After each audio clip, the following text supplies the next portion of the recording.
So NBA 2k24 MyTEAM. An absolute disaster of a year. A year that may have killed MyTEAM, but if it hadn't killed MyTEAM, it's a year that's killed all trust between the consumers and 2K themselves. It is a year 2K may never recover from. And with the 2K25 dev blog coming out tomorrow, I need to make this video. This is the 2K24 documentary. This is not going to be a documentary like other years, where I talk about the positives and I talk about the negatives. This is not going to be a documentary where I even talk about things that happened in the community, positive or negative, because there was no positive things that happened in the community. There were only negatives. We lost so many content creators to the stage now where the only people still making content are JC and people who are spending thousands and thousands and thousands and thousands of dollars gambling on packs. There is no other content in this community anymore. It's dead. It's the year we saw the end of DBG, which is the channel you're watching right now. It's the year we saw the end, potentially, of Ty Debo. It was the year we saw the end of the 250k. It was the year we saw the end of the auction house. It was the year we saw the end of sniping. It was the year we saw the end of MyTEAM. So as always, we have to start the year with the initial blog. A blog that is coming tomorrow for 2K25. And if you guys believe a word 2K say in the 2K25 blog, after reading it, you might as well look up because there's gullible written on the ceiling. So the first thing 2K obviously talked about was the player market. And their main selling point was that the player market was going to make cards easier to obtain. Their main selling point was that cards were going to be able to sell for more in their market than they would have previously sold for. And that there were going to be ways of getting hollows and grading cards to be able to sell your cards for more. They made it out in a way that if you bought a card and you didn't like it, you were basically able to sell it for whatever the tax was. The way I thought about it, and the way a lot of people did, was that it was going to be a 10% tax like last year. You buy a card, you sell it back for the 10% tax. You can basically buy it and sell it back for whatever the card cost. That's what it seemed like. Their goal was to make cards more accessible. Not only did they not do that, as you'll see later on in this video, they actually not only removed the accessibility from getting cards in the player market, they just removed the vast majority of cards in the player market entirely. As the year went on, it went from a few cards being not in the player market, but mostly in the player market, to by the end, us getting 25 new cards a week, and 3 of them being in the player market. I was somebody that was very, very skeptical of this. I was not a fan of what 2K were doing. I thought it meant that 2K had the power to basically do whatever they wanted. They had the power at a moment's notice of screwing over the player base. And from day one, they did. A lot of people ignored the fact that we were getting cards for 150,000 MT that would have been 15k in other years.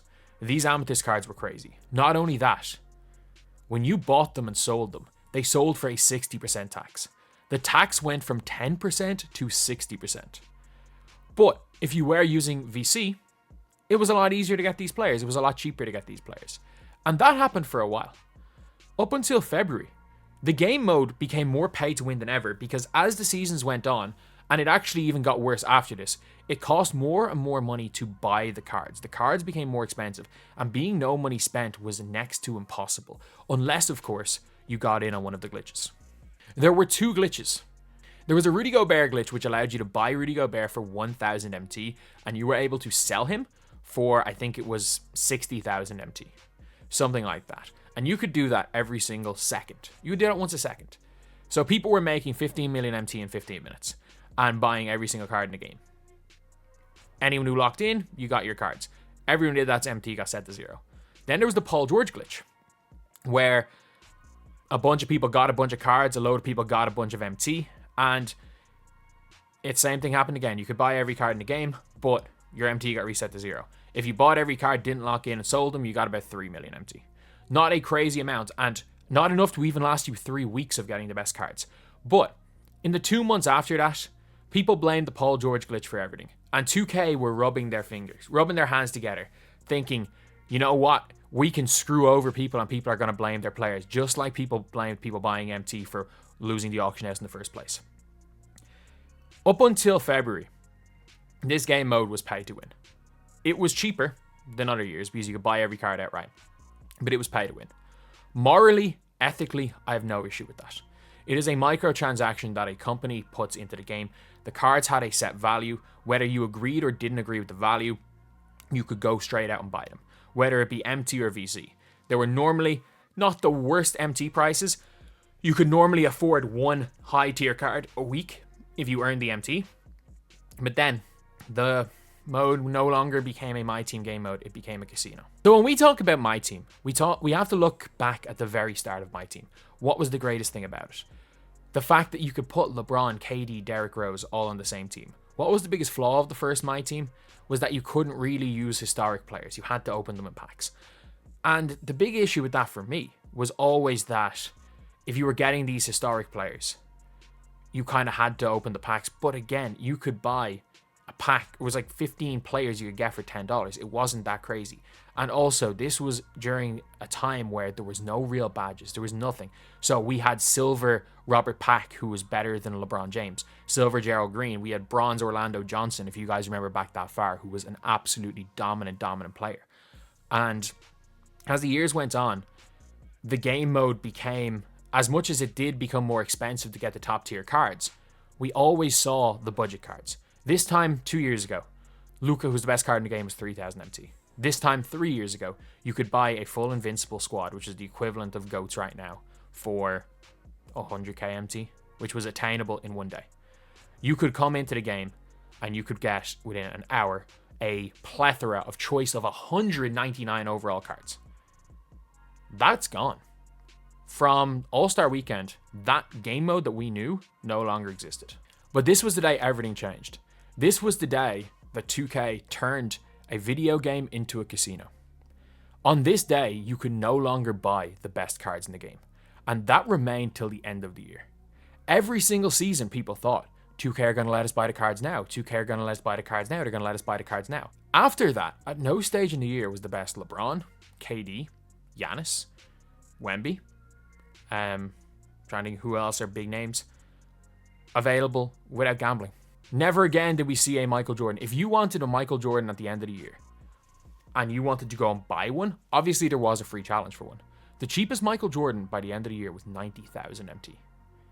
That is about 9 hours of playing the game for a Michael Jordan from October. A card that would have been 900 MT a year ago. But as time went on, things didn't get better. They brought in a system where if you wanted one of the top tier cards, you had to lock in an entire set. These sets cost upwards of 500k a week through Season 5 and Season 6, and then from Season 7 onwards became closer to 1 million MT a week to lock in for a better player.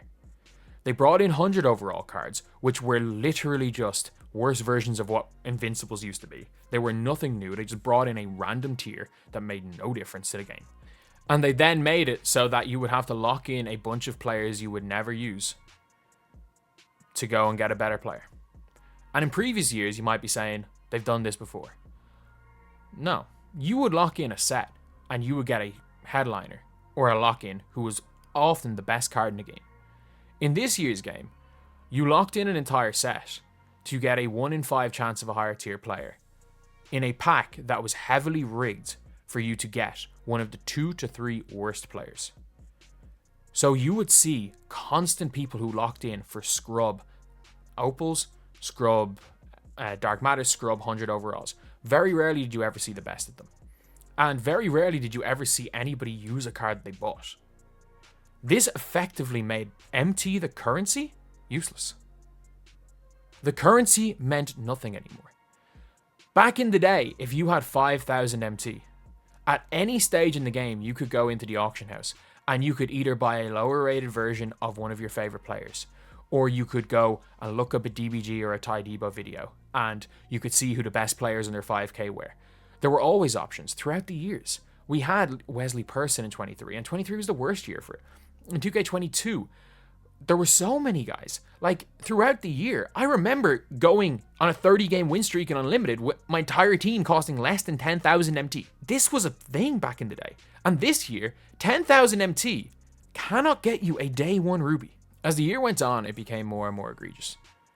What started off as sometimes people locking in, as soon as people ran out of their MT, they realized it was going to cost $50 a week in order to get one card that may or may not make your team. And not only that, as the weeks went on, that $50 became $60, which that $60 became $75 and eventually became nearly $100 to end the year. And this is to get one player that may or may not make your team. But during all this, the Kobe situation happened. And I think a lot of people are going to talk about the fact 2K didn't have the rights. And I think there were some rights issues. I don't know what the rights issues are because 2K didn't give us another Kobe in MyTEAM, but they kept giving him out in MyTEAM Mobile. They kept him in the game. So I don't know what the rights issue was. But right up until the hour, Kobe Bryant was the collector level reward. People spent thousands. Up to get first Kobe was $30,000. It was something that we've never seen since they took our LeBrons at Christmas. It was an absolute shambles. Mainstream media was talking about it. 2K stringing people along till the very end. There's no way they found out an hour before that they didn't have the rights to Kobe. They just didn't. And if there was any questionable things, whether or not they had the rights, they should have been figured out at the start of the year. Even if it's out of 2K's hands. The fact that it got until 1 hour to go and people kept putting more and more and more and more money into the game. And I don't mean hundreds, I mean tens of thousands of dollars into the game for this Kobe card. And you thought it was okay to give them anything other than what they paid for? If it wasn't for the fact that you put in terms of service to say cards had no value, then they might have sued. But also, a lot of people signed the terms of service that they were not allowed to sue 2K. Regardless of whether the outcome was going to be the same, the way 2K handled the Kobe situation was one of the scummiest things I've seen a company do. And even if it's out of their hands, why not put an empty amount of, let's just say, I don't know, to buy all the cards might have cost 30 million MT. Maybe once you get all those cards, 10 million MT. So at least these people won't have to spend money the rest of the year after being freaking scammed. Maybe if you got that card within a certain amount of time, you got 10 million MT. You didn't. You just threw 200 overall cards. And the worst part about it all is there's only one good 100 overall card in the game at the time. Yao Ming. You didn't even put him in the packs. You didn't even put Yao in the packs. You know why? Because you know later down the line, people are going to buy more and more and more to try to get Yao Ming because he's 7'6". Was a complete coward move. It was a refusal to not in any way help out the people you scammed. It was basically a tough. There's nothing we can do. Tough. Oh, you want to complain? Insert South Park, I'm sorry meme. Tough. And yes, you can argue 2K gave a bunch of free cards. And yes, that was a positive. They did give more free cards than any other year. But did those free cards ever compare to the cards you could gamble? No. The free cards and every single system in this game, it was to keep the players hooked. The free cards took longer than ever before, and they became worth less than ever before. If you went out with a team of free cards, you stood no chance. If you went out with a team of budget cards, you stood no chance. And that's the first time this has ever happened. As someone who built a career on free and budget cards, you stood no chance. I'm going to be honest, you stood absolutely no chance. And they were all just mechanisms to keep people in the game.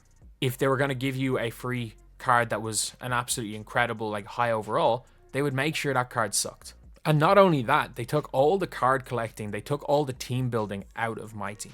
This was not MyTEAM. You could not go to an auction house and find a bunch of players you wanted to put into your team. If you bought MyTEAM, played the game mode for 24 hours straight, in any other year, you could build a team that you could go in and be competitive online.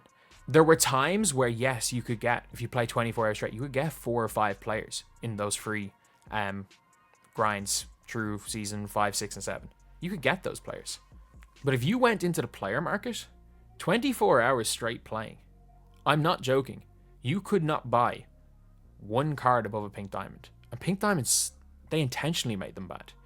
In other years, 2K would go out of their way to make budget cards good. They would pace the budget cards with the rest of the game. So while they were upping the pacing, Amethyst suddenly were 100 times better. And Amethyst that was released in May was way better than an Amethyst that was released in September. But this year they didn't pace tiers.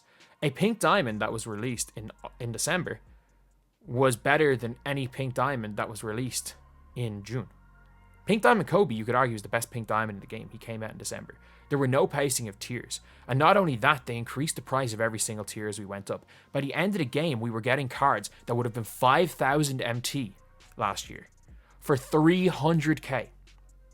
Sure, we made MT at probably a 2 times faster rate, and only if you played 5v5 modes. That doesn't mean that cards should be 60 times more expensive. In a market controlled by 2K, cards became 60 times more expensive. Cards that we would have never used, that would have been throwaway cards for 5k, but maybe someone might have bought as their favorite player. If your favorite player wasn't one of the GOATs, if your favorite player was, let's just say, for example, a Darius Garland, you're using a scrub Darius Garland because you're paying 300k for a better Darius Garland. If your favorite player is Scoot Henderson, you're paying 150k for a scrub Scoot Henderson. Yeah, 2K did give us free cards. They gave us some free options in the GOAT set, which was good. But putting a few lifelines into a game that is really just designed to drain your wallet, especially when the free versions of cards in general either had poor positions, they were slow, they couldn't dribble. In Yao Ming's case, was one of the worst cards in the game. But you better believe, when they gave you the free card, you would use that free card, come up, they would hope you would come up against somebody better, or someone with the better version of the card, and they would hopefully force you into the pack market. That's all this game was. This game was the death of all Ultimate Team modes. What do we play Ultimate Team for? We play Ultimate Team modes so we can use our favorite players, we can build the team that we want, we can have some freedom, and for me, I like using different players, and I know a lot of people do as well. You can have some freedom in building squads. There is some sort of competition, and there is some incentive to keep trying to get better at the game. But what 2K did was none of that. They pigeonholed you into using a certain number of players every week. And if you did not play this game every hour of every day, you were not even going to be able to afford a card every week from the player market, let alone the 3 to 5 needed to lock in for a set to have a 1 in 5 chance of getting a good card that you wanted from what was a random pack. You were locking in sets to gamble. You were either gambling for cards with your real money, you were either gambling for cards with your virtual money, or you were spending your virtual money to lock in sets to gamble. Because if you did none of those things, there were about 5 cards throughout the year that were capable of making any squad. No longer could I go and use Wesley Person. No longer could you go and see these guys in the auction house. Because if you were not grinding this game out all day, every day, you missed the slight window to get these guys when they were free. The removal of 250k was done for no other reason than it was bad PR. 2K did not know how to run a tournament. They didn't know how to run something properly, and they wanted to get rid of certain people. We saw that from the 1-up tournaments, banning people from entering because they got kicked out of 250k the previous year. If you bought MT and didn't make 250k, were you allowed to play? Yes. Yes, you were. Because it was never about stopping people from buying MT. It was about stopping certain people getting into positions. It was about stopping Ty Debo's face being everywhere. It was about stopping Splash. And then we see when Ty makes the 1-up final, everyone being like he's one of the greatest ever. Shout out Dirk for saying that. Because if 2K had their way, Ty Debo would not have been there. The greatest player in the history of 5v5 2K, a company that makes the game, is doing everything in its power to make sure the greatest player in the history of the game isn't allowed to play or isn't getting anything out of the game. I think 2K are happy that he's quit. And even just having fun and trying out different players, which for me was the reason why I fell in love with Ultimate Team, finding hidden gems, finding out who works, I couldn't do it. I didn't have enough hours to grind for the free cards, nor did I have enough MT to buy anybody. As someone who plays this game for a living, and even was at the time, I had other stuff to do. I did not have the time to grind for players when they were there for a limited time. I did not have the time to grind the MT to buy a single card. My team from March was the same as my team at the end of the year, because after one too many weeks of just not being able to get new cards, I just said, screw this, I'm done. And I know a lot of other people have felt that way. But the only problem is that 2K as a whole, they don't care. They don't care. The only reason they're going to be dragging people into this game is to get people hooked on gambling, to get people hooked on buying packs. And I know people in this company will not see it that way, but their microtransactions is buying packs. They have effectively made it so that there is no way of buying players anymore. There's no way of using your VC to buy players. Every single thing is gambling. So whether they want to admit it or not, their entire marketing plan is to get people hooked on gambling. Through their MT, buying packs being the really only way to use it. Through VC, no longer allowing you to buy the best players. There are ethical and moral issues that I have with this game. There are ethical and moral issues that a lot of people have with this game. And what 2K have done in this game, in MyTEAM, should be the death of it. This mode shouldn't have lasted a year. Some federal agency should have shut down this game mode, or at least made it so that you had to be over 18 to play. Because this is gambling. There's no two ways about it. What 2K are doing is trying to groom people into becoming more and more open to gambling. And the worst part is that there are kids playing this game. And the reason why I have to say this is as a person who was a gateway for people to come into this game. As a person who brought a lot of new players into this game and helped a lot of new players who were struggling find their foot and helping them out with this game, I know for a fact at least one person, but it's probably in the hundreds, probably don't even realize it, have become pack addicts and gambling addicts on a game that I probably brought them into. And that's something that I hate the fact I have to live with. And it's something that I still, to this day, feel really bad about. And as bad as this game has been throughout the year, the game ended in an even worse state. And I'm going to show you guys what MyTEAM looks like right now. So this is the current state of MyTEAM. As you can see, packs, salary cap, which in fairness was probably the one good thing about this mode. Road to 250, packs.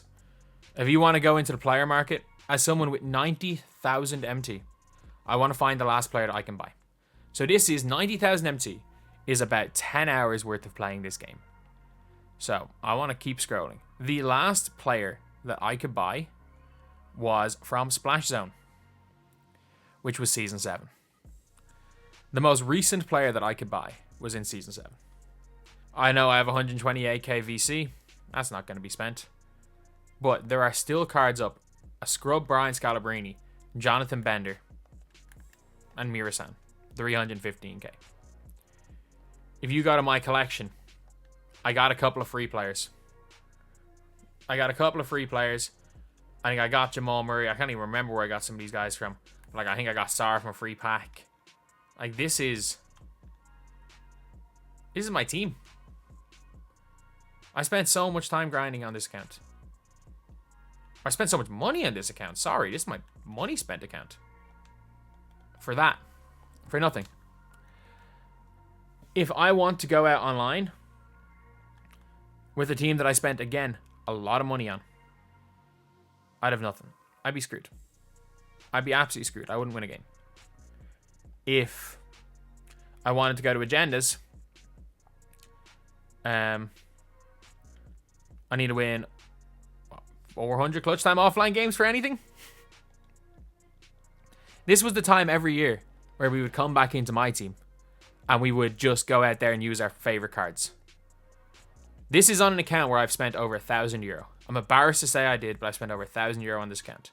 My best player right now is Kevin Love. I have a Dr. J somewhere. I have Dr. J. I have a Chet, I guess. I got a free Jason Kidd. Just because I missed some stuff. The best player currently on my team, again, is Alex Sar. This is a team that I have right now. And I could not go out there online and win. And there is literally no way for me to compete without spending money. If you want to go to the pack market, in a pack market where you see these packs here, these GOAT Deluxe. Endgame Deluxe, 22,000 VC last year. 79k VC this year. 79k for what was 22k last year. Invincible, 49k. 15k last year. 100 overall was not even a freaking thing last year. The most useless thing they've ever brought in. Season 8 Super Packs, 11,000 VC, 175,000 MT. These, with a guaranteed dark matter last year, were 11,000 VC, 20,000 MT. You see these packs right here for 21,000 MT. Do you know what the odds of getting an endgame card was last year? 25%. The odds this year, 12. That's not actually even that bad. But they've halved the odds and charged the same price.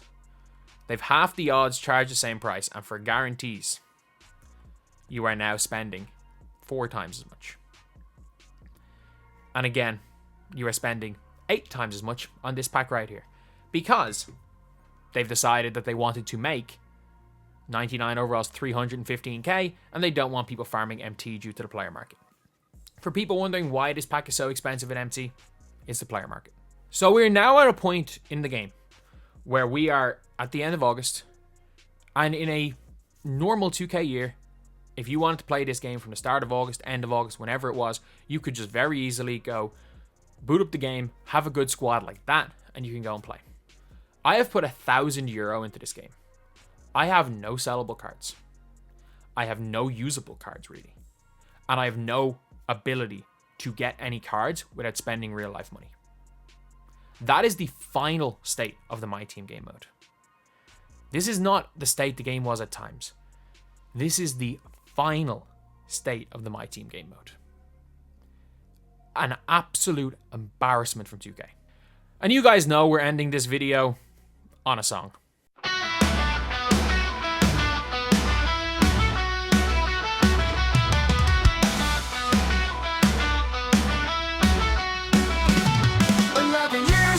You made a new mode, a mode where we could build the best team. LeBron and Kobe, Jules and KD, there was no limit on our lineups. As the years went on, it kept getting better. The auction house sniped into every bid for K seasons.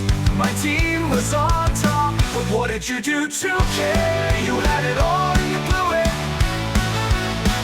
What did you do, 2K? You turned the mode into a casino. What did you do, 2K? You turned the player base into addicts. In 2k24, you removed the auction house. The player market started fine, but you just couldn't keep it. Revenue was down, so you blew it up. You got rid of the market, now we have to gamble. But what did you do, 2K? You had it all and you blew it. What did you do, 2K? You turned the mode into a casino. What did you do, 2K? You turned the player base into addicts. And now we wait for 2k25. You're gonna promise the world. But Strauss doesn't make his millions from gamers, he makes them from gamblers. This mode is 2k's cash cow. My team is over, it's not coming back.